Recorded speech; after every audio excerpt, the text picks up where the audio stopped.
सिलाई मशीन और जादुई सुई धागा। गंगा की 3 बेटियां थी। एक उसकी सगी बेटी सलोनी थी और 2 उसकी सौतेली बेटी दीपा और रूपतारा थी। गंगा अपने तीनों बेटियों को एक समान प्यार करती थी। उसने कभी भी अपने तीनों बेटियों में कोई भी भेदभाव नहीं किया।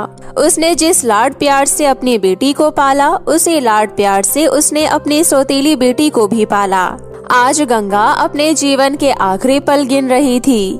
बेटी, मेरी प्यारी बेटी, मेरी बात को ध्यान से सुनो। बेटा, अब मेरे पास ज्यादा वक्त नहीं है। मेरे जाने का समय हो गया है। मेरे मरने के बाद तुम तीनों बहनें मिलकर एक साथ प्यार से रहना, हमेशा एक दूसरे का साथ देना बेटा। इतना बोलकर गंगा इस दुनिया से हमेशा के लिए चली जाती है। उसकी तीनों बेटियों को अपनी माँ के जाने का बहुत दुख होता है। ऐसे ही समय बीतता है। सलोनी अपनी माँ की तरह ही सिलाई मशीन पर बैठकर लहंगा सिल रही होती है और उसकी दोनों सौतेली बहनें बैठकर गप्पे मार रही होती है। दीदी, सुबह से लहंगा सिलते सिलते कमर दुख गया है। दीदी, आप दोनों में से कोई आकर बाकी का काम कर दीजिए ना दीदी, मुझसे अब और काम नहीं हो रहा है। अच्छा, बोल तो ऐसे रही है जैसे सुबह से हम लोग खाली बैठे हैं। मैंने ऐसा कब कहा दीदी, मैं घर का काम कर दूंगी। आप थोड़ा सा इस लहंगे में तुरपाई कर दीजिए ना, ये अर्जेंट लहंगा है, कस्टमर को देना है। ये सब काम हमसे नहीं होगा। दीदी, मुझे बहुत भूख लग रही है, सुबह से ही मैं काम कर रही हूँ, दोपहर होने वाला है। तो क्या हुआ, एक ही बार में खा लेना, हमने तुम्हारा खाना निकाल कर रख दिया है। और हाँ, खाना खाकर ये सारे लहंगे बाजार में ले जाकर बेच देना। ठीक है दीदी, मैं पूरा काम खत्म कर लेती हूँ, फिर खा लूंगी, उसके बाद बाजार चली जाऊंगी। उसके बाद सलोनी जल्दी जल्दी अपना काम खत्म करने के बाद खाना खाने किचन में जाती है तो थाली देखकर कहती है, ये क्या, ये तो रात का बासी चावल है। सलोनी को बहुत तेज भूख लगी थी, इसलिए वो वही बासी भात खाकर बाजार में लहंगा बेचने चली जाती है। वो उधर सड़क के किनारे बैठकर लहंगा बेच रही होती है। इधर दोनों बहनें अपने लिए मटर पनीर और पूड़ी बनाती है। ओहो दीदी, वाह, क्या मटर पनीर बनाया है आपने, इसको खाकर तो मजा ही आ गया। वाह, खा ले दीपा, जल्दी जल्दी करके खाकर सब खत्म कर दे। वो मनहूस अब आती ही होगी, आज दिन में भी काम करने बासी चावल खाकर ही गई है, अभी आएगी फिर क्या खाएगी। अरे छोड़ो दीदी, कुछ होगा घर में तो खाएगी ना, हम उसे बोल देंगे कि हमने आज खाना बनाया ही नहीं, क्यों? अब उसे पता चलेगा कि बिना खाए पिए कैसे लगता है। इधर बाजार में सलोनी के अच्छे व्यवहार और उसका सुंदर सुंदर लहंगा का डिजाइन की वजह से उसका सारा लहंगा बिक जाता है। बस आखिरी का एक लहंगा बचता है। शुक्र है भगवान का, आज भी मेरा सारा लहंगा बिक गया। बस ये आखिरी का लहंगा बच गया है, कोई बात नहीं, इसे मैं कल बेच दूंगी। तभी एक बहुत ही गरीब लड़की सलोनी के पास आती है और कहती है, वाह वाह दीदी, आपका लहंगा कितना प्यारा है। बहन, तुम्हें ये चाहिए तो ले लो, बहुत ही सस्ती है और मैं तुम्हें इसे और भी कम दाम में दे दूंगी। नहीं नहीं दीदी, मैं इसे लेना तो चाहती हूँ और मेरी अगले महीने शादी भी है, लेकिन दीदी मेरे पास इसे लेने के लिए पैसे नहीं है, इसलिए मैं माँ की पुरानी साड़ी पहनकर ही ससुराल चली जाऊंगी। अरे बहन, ऐसा क्यों कह रही हो, तुम पुरानी साड़ी नहीं बल्कि मेरे हाथों का सिला हुआ ये खूबसूरत लहंगा पहनोगी। लो, इसे तुम ऐसे ही ले लो बहन। सच में दीदी, मैं इसे ले लूं? ठीक है दीदी, मैं इसे ले लेती हूँ, लेकिन दीदी मैं आपको ऐसे खाली हाथ तो नहीं जाने दूंगी। मेरे पास ज्यादा कुछ तो नहीं है, लेकिन हाँ दीदी, आप मेरा ये सुई धागा रख लीजिए, ये आपके बहुत ही काम आएगी। दीदी, आपको देखकर लगता है आपको बहुत तेज भूख लगी है, आप इस सुई धागा से कहना कि वो आपको खाना दे दे, वो आपको खाना दे देगा। क्या सच में बहन, ये मुझे खाना देगा? अरे दीदी आप इससे जो भी मांगोगी ये आपको वो सब देगा। अब जाइए, जल्दी से घर जाइए, वरना ज्यादा रात हो जाएगी। सलोनी खुशी खुशी घर आ जाती है। दीदी ये देखो, आज मेरे सारे लहंगे बिक गए और ये रहे आज के 6 लहंगों के पैसे। 6 लहंगे क्यों? तुम्हें तो हमने 7 लहंगे देकर भेजा था ना, फिर एक लहंगे का पैसा कहाँ है? दीदी वो उस लहंगा का पैसा तो। अच्छा, महारानी उस पैसे को बाजार में उड़ा कर आ गई है ना? बता, क्या किया तूने उन पैसों का? दीदी, वो बाजार में एक बहुत ही गरीब लड़की आई थी, उसकी शादी थी और उसके पास लहंगा खरीदने के पैसे नहीं थे। अच्छा, तो तूने उस लड़की को लहंगा दान में दे दिया, बहुत दानवीर समझती है तू खुद को। नहीं नहीं दीदी, उसने लहंगा मुफ्त में नहीं लिया, उसने लहंगे के बदले मुझे सुई धागा दिया है। अच्छा, तो फिर ठीक है, अब इसे सुई धागे से जाकर अपना मुंह सिलकर सो जा, मैंने खाने के लिए कुछ भी नहीं बनाया है। ये सुनकर सलोनी उदास मन से अपने कमरे में चली जाती है। माँ, मैं अपनी दोनों दीदियों से बहुत प्यार करती हूँ, लेकिन वो दोनों तो मुझे परेशान करने का एक भी मौका नहीं छोड़ती। माँ, मुझे बहुत तेज भूख लगी है। तभी सलोनी को उस लड़की की बात याद आती है। हे जादुई सुई धागा, मुझे बहुत तेज भूख लगी है, कुछ खाने के लिए दे दो। सलोनी के इतना कहते ही वहाँ पर काफी सारा खाना आ जाता है। इतना सारा खाना, चलो मैं अपनी दोनों दीदी को भी बुला लाती हूँ। सलोनी जब उन्हें बुलाने जा ही रही होती है, तभी दोनों बहनें आपस में बात कर रही होती है। अच्छा हुआ उस मनहूस को अभी कुछ भी नहीं पता चला कि हमने मटर पनीर और पोड़ी बनाकर खाया है। ये सुन के सलोनी वापस से अपने कमरे में चली जाती है और फिर अकेली ही बड़े मजे से सारा खाना खाकर सो जाती है। ऐसे ही अगले दिन राज्य में घोषणा होती है।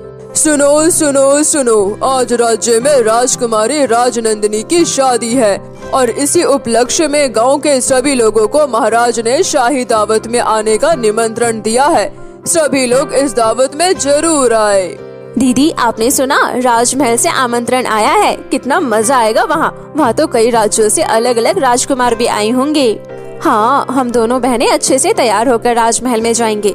शायद हम दोनों में से किसी को कोई राजकुमार पसंद कर ले। ये सुनकर सलोनी कहती है, दीदी, आप लोगों के साथ मैं भी राजमहल में जाना चाहती हूँ। क्या आप मुझे अपने साथ ले जाएंगी? बस जरा सा इसे घूमने के लिए कह दो, महारानी उछल पड़ती है। अगर तू वहाँ जाएगी तो इतने सारे लहंगे यहीं रखे हैं, उसे कौन से लेगा? और घर का काम कौन करेगा? हाँ, और नहीं तो क्या, तुम कहीं नहीं जाओगी, समझी? दीदी चलो अब जल्दी से हम जाने की तैयारी करते हैं। उसके बाद दोनों ही बहनें सभा में जाने की तैयारी करने में लग जाती है और सलोनी उदास होकर अपने कमरे में जाती है। अपनी बहन के जाने के बाद सलोनी कहती है, पता है सुई धागा, मेरा भी राजकुमारी जी की शादी देखने का बहुत ही मन है। अगर मेरे पास भी अच्छे कपड़े होते और गहने होते तो मैं भी अच्छे से तैयार होकर सभा में जाती। अगर मेरे पास भी ये सब होता तो। तभी वहाँ पर सुंदर सुंदर कपड़े और मेकअप का सारा सामान आ जाता है। अरे ये क्या, ये सब मेरे लिए है? जादुई सुई धागा, तुमने मेरे लिए ये किया है, तुम्हारा बहुत बहुत शुक्रिया जादुई सुई धागा। उसके बाद सलोनी अच्छे से तैयार होकर वो भी उस रात सभा में आती है और राजकुमारी की शादी होता देखती है। तभी सभी लोग सलोनी को देखकर कहते हैं, अरे देखो देखो कितनी सुंदर लग रही है, जरूर ये किसी राज्य की राजकुमारी होगी। तभी सलोनी की दोनों बहनों की नजर भी उस पर जाती है। अरे दीदी, ये देखो, ये मनहूस तो सलोनी ही है। अरे पागल हो गई है क्या? इसका रूप जरूर सलोनी से मिलता है, लेकिन ये सलोनी नहीं है। इसके कपड़े देखो, ये तो किसी राज्य की राजकुमारी लग रही है। तभी मंत्री आकर कहते हैं, आप सभी को राजकुमार गौरव का आदेश है, आप सभी भोज सभा में जाकर भोजन कर लीजिए। जब सभी लोग खाना खा रहे होते हैं, तभी राजकुमार गौरव की नजर सलोनी पर जाती है। अरे ये मनमोहक नैन वाली अप्सरा से दिखने वाली राजकुमारी कौन है? अरे मोहतरमा, शादी कैसी लगी? सब कुछ अच्छा तो है ना? जी राजकुमार, सब कुछ बहुत ही अच्छा है। और मैं? क्या मतलब आपका राजकुमार? देखिए, एक ही नजर में मुझे आपको देखते ही प्रेम हो गया और मैं आपको अपने राज्य की रानी बनाना चाहता हूँ। क्या आप मुझसे शादी करेंगी? ये तो मेरा सौभाग्य होगा राजकुमार, लेकिन मैं एक बहुत ही गरीब घर से आती हूँ।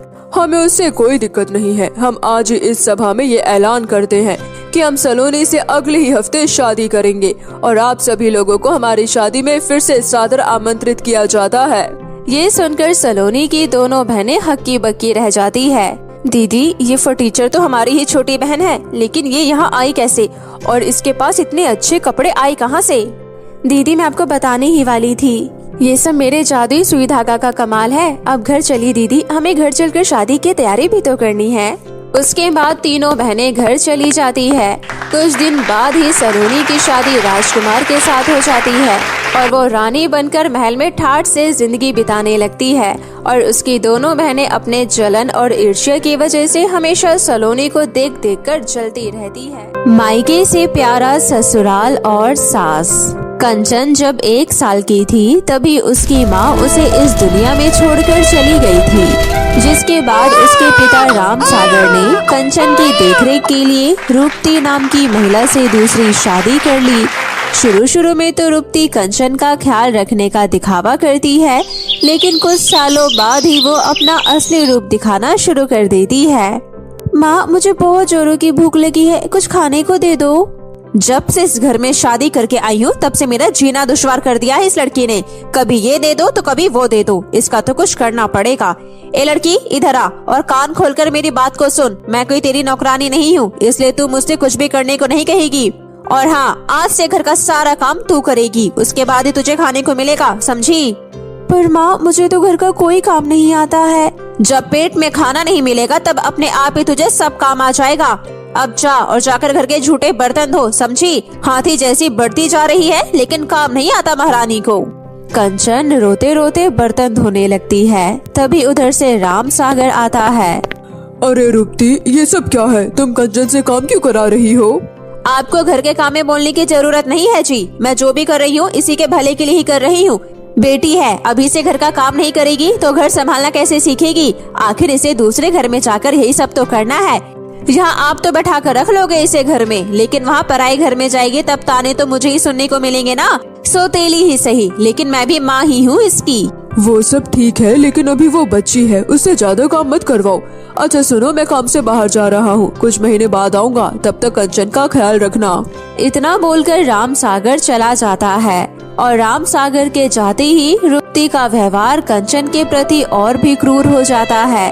वो कंचन को पूरे दिन में एक भी पल उसे चैन से नहीं बैठने देती और अगर उसे गलती से भी किसी काम में कोई कमी हो जाती तो उसे बहुत मारती।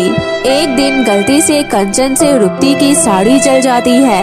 ये देखकर रुपती गुस्से से उसे गरम प्रेस से उसका हाथ जला देती है। अरे कंचन बेटा, ये देखो मैं तुम्हारे लिए क्या लाया हूँ, तुम्हारी पसंद का पिंक सूट। अरे बेटा, ये तुम्हारे हाथों में क्या हुआ? कुछ नहीं पापा, बस खाना बनाते वक्त जरा सा जल गया था। ये सुनकर राम सागर गुस्से में रुपती को आवाज लगाता है। रुपती, रुपती, ये सब क्या है? तुम मेरी फूल सी बच्ची से घर का सारा काम करवाती हो? अच्छा, तो अब ये मनोज आपके आते ही मेरे खिलाफ आपको भड़काने लगी।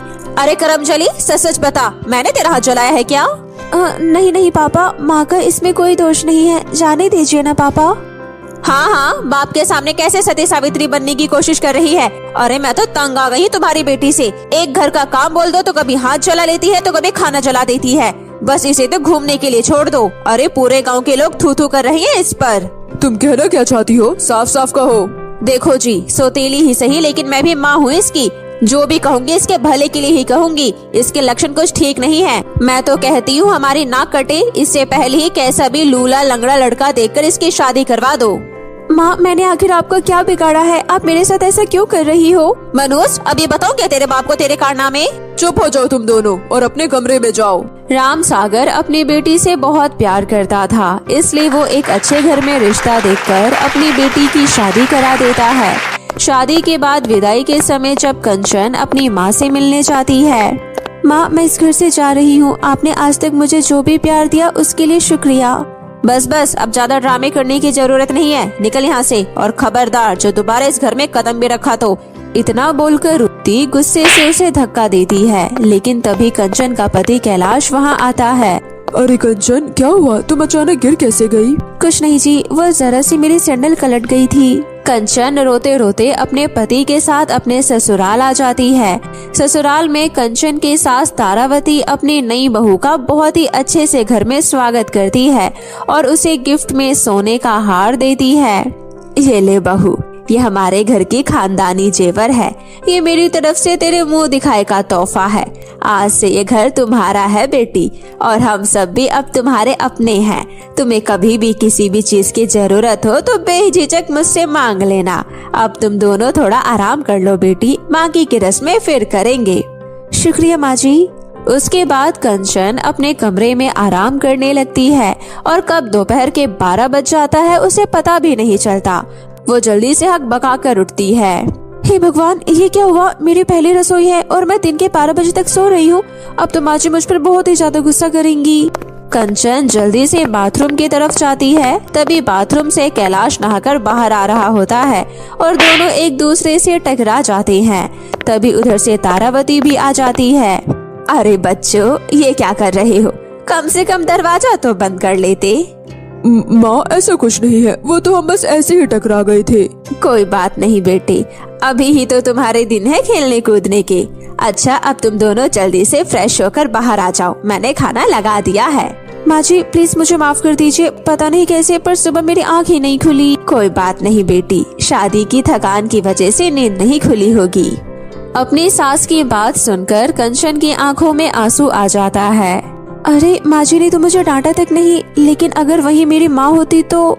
अरे ओ महारानी, सुबह के 8 बज गए हैं, घर का काम कौन करेगा, तेरी मरी हुई माँ? माँ आज मेरी तबीयत ठीक नहीं है, बुखार सा लग रहा है। तू ऐसे नहीं मानेगी, सब अच्छे से जानती हूँ तेरे ड्रामे को। अरे रुकती बस भी करो, आखिर तो मेरी बेटी पर कितना जुल्म ढाओगी। अरे मैं जो भी कर रही हूँ इसके भले के लिए ही कर रही हूँ। कल को ये ससुराल जाएगी और वहाँ ऐसे ही 9 बजे तक सोती रहेगी, तो क्या वे लोग इसे ऐसे सोने देंगे? देखना कुछ ही दिनों में हमारे घर आकर हमारे ही गले पड़ेगी, फिर बैठा कर रखने से जिंदगी भर अपने घर में। ये सोचकर कंचन की आंखों से आंसू बहने लगते हैं। तभी कैलाश उससे कहता है, अरे कंचन क्या हुआ, कहाँ खो गई तुम? अब चलो जल्दी से तैयार हो जाओ। उसके बाद कंचन तैयार होकर नीचे आती है, जहाँ उसकी सास उसकी नजर उतारती है। आ थू थू थू थू, मेरी बहू को किसी की नजर ना लगे। आ मेरी प्यारी बहू, आ खाना खा ले। वो सब मिलकर खाना खाते हैं। उसके बाद कंचन सबका प्लेट उठाने लगती है। तभी गलती से कंचन से एक प्लेट छूटकर टूट जाता है। माँ जी मुझे माफ कर दीजिए, मुझसे गलती से हो गया, प्लीज माँ जी। अरे बहू शांत हो जाओ, क्या हो गया, एक बर्तन ही तो है, टूट गया तो टूट गया, इसमें इतना घबराने वाली क्या बात है? माँ जी सच में मैंने जानबूझकर नहीं गिराया, माँ जी मुझे मत मारिए, मुझे माफ कर दीजिए। अरे करम जली, तूने मेरा नया कप तोड़ दिया, कहाँ ध्यान रहता है तेरा? लगता है तो ऐसे नहीं सुधरेगी। रुपती आग से जलती हुई लकड़ी लेकर कंचन के हाथ पर लगा देती है। कंचन जोर जोर से चिल्लाती है, मत चलाइए माँ, मुझे मत चलाइए। कैलाश कंचन को गले से लगा लेता है। क्या हुआ कंचन, तुम्हें कौन चला रहा है? बहू क्या हुआ, मुझे बता बेटा, क्या बात है? माँ जी मुझसे एक बार ऐसे ही किसी का कप गिरकर टूट गया था, तो उसने मुझे जला दिया था। ऐसा आखिर कोई किसी के साथ कैसे कर सकता है? बहू हम तेरे साथ ऐसा कुछ नहीं करेंगे। बेटा तो इधर आ मेरे पास, ऐसे डरते नहीं। ऐसे ही दिन बीत रहे थे। तारावती अपनी बहू से बहुत प्यार करती थी। वो उसे उसकी किसी भी गलती पर डांटती नहीं थी, बल्कि उसे प्यार से समझाती थी। तारावती जब भी बाजार जाती तो अपनी बहू के लिए जरूर से कुछ लेकर आती। अपनी सास का ऐसा प्यार देख कंचन की आंखें खुशी की अंशु से भीग जाया करती थी। ऐसे ही एक दिन तारावती कंचन की पसंद की खीर बनाती है और उसे अपने हाथों से खिलाती है। ये देखकर कंचन मारे खुशी के रोने लगती है। अरे बेटी क्या हुआ, तू रो क्यों रही है? बेटी जब भी मैं तुझे प्यार करती हूँ तेरी आंखों से आंसू बहने लगते हैं। आखिर क्या बात है बेटी, कहीं इस घर में तुझे कोई परेशानी तो नहीं? अपनी माँ समान सास से नहीं बताएगी? नहीं माँ जी ऐसी बात नहीं है, आप तो माँ के रूप में ममता की सागर है। माँ का असली मतलब तो मुझे आपसे मिलकर ही पता चला। तभी दरवाजे पर दूध वाला आता है। माँ जी मैं दूध लेकर आती हूँ। कंचन जैसे ही दूध लेने जाती है, दूध वाली की नीयत कंचन को देखकर खराब हो जाती है और वो इधर उधर देखकर उसका हाथ पकड़ लेता है। अरे मेरी रसमलाई, जरा मेरे पास तो आ। छोड़ो मुझे। तभी तारावती वहाँ आ जाती है। तारावती को देखते ही दूध वाला जल्दी से कहता है, अच्छा वो माँ जी आप आ गई, देखिए ना माँ जी आपकी बहू मेरा हाथ पकड़ रही है। तभी तारावती दूध वाले को जोरदार थप्पड़ मारती है। अरे हरामखोर, तेरी हिम्मत कैसी हुई मेरी बहू पर इल्जाम लगाने की? एक तो मेरी बहू को छेड़ता है और ऊपर से इल्जाम लगाता है। ये ले। तारावती उसे बहुत मारती है। अब जल्दी से मुंह छुपाकर निकल जा यहाँ से, और अगर दोबारा इस गली में दिखाई भी दिया तो मुझसे बुरा कोई नहीं होगा। अपने ऊपर अपनी सास का ऐसा भरोसा देखकर कंचन रोने लगती है और अपनी सास के गले लग जाती है। अब बहुत अच्छी हो माँ जी, आपने मुझ पर भरोसा किया, वरना माँ जी आप हमेशा मुझसे पूछती थी ना कि आपका ज्यादा प्यार पाकर हमेशा मेरी आंखें नम क्यों हो जाती है। माँ जी जिस प्यार के लिए मैं बचपन से आज तक तड़पती रही, वो प्यार मुझे अपने ससुराल आकर मिला है। माँ जी मेरी सौतेली माँ ने मुझे कभी माँ का प्यार नहीं दिया, उन्होंने हमेशा मुझ पर अत्याचार किया। जैसे आज इस दूध वाले ने हरकत की, ऐसे ही मेरे यहाँ के दूध वाले ने भी मेरे साथ किया था। लेकिन माँ को उसे गलत ठहराने की जगह मुझे ही बचलन बोलकर जलील करने लगी। कोई बात नहीं बहू, आज से मैं ही तेरी माँ हूँ। जो भी हुआ उसे बुरा सपना समझकर भूल जाओ बहू, और अब से नई शुरुआत करो। बेटी ये तुम्हारा अपना घर है और यहाँ बिना किसी संकोच के जी खोल कर अपनी जिंदगी जियो। सास के इस तरह समझाने से कंचन के अंदर का डर खत्म हो जाता है और वो अपने ससुराल में एक बहुत ही खुशहाल जीवन गुजारने लगती है।